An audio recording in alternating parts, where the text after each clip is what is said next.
అందరికీ ఎలా ఉన్నారు? బాగున్నారా? మీరందరూ బాగున్నారని అనుకుంటున్నాను. సో ఈ వీడియో వచ్చేసి నేను కూర్గ్ వెళ్ళినప్పుడు దర్శించుకున్న ఒక ఆలయం గురించి అండ్ అక్కడున్న త్రివేణి సంగమం గురించి.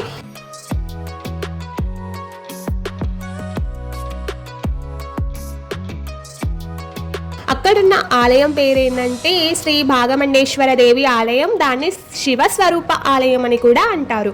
సో ఈ ఆలయం వచ్చేసి అక్కడ త్రివేణి సంగమం ఆపోజిట్లో ఉంటుంది. మనం కూర్గులోనే చూస్తాం. ఇది కూడా తల్కావేరి నుంచి రిటర్న్ వస్తున్నప్పుడు ఈ ఆలయం యొక్క ప్రదేశం మనకి కనిపిస్తుంది. సో వెళ్ళి దర్శించుకోవచ్చు. అందులో శివుడు అండ్ వినాయకుడు, ఆంజనేయ స్వామి ఇలా దేవతలు ఉంటారు టెంపుల్లో.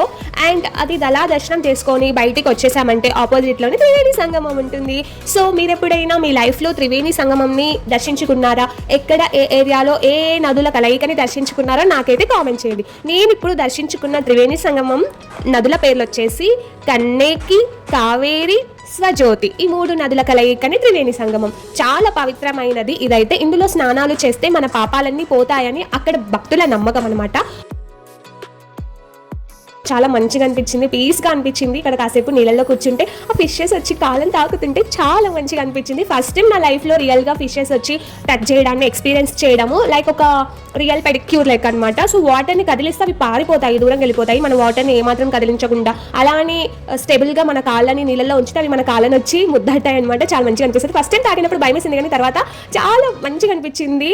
సో నేనైతే రియల్గా ఎక్స్పీరియన్స్ చేశాను. మీరు ఇలాంటి ఎక్స్పీరియన్స్ ఏమైనా రియల్గా చేసినా కామెంట్ చేయండి. Thank you for watching. Bye bye.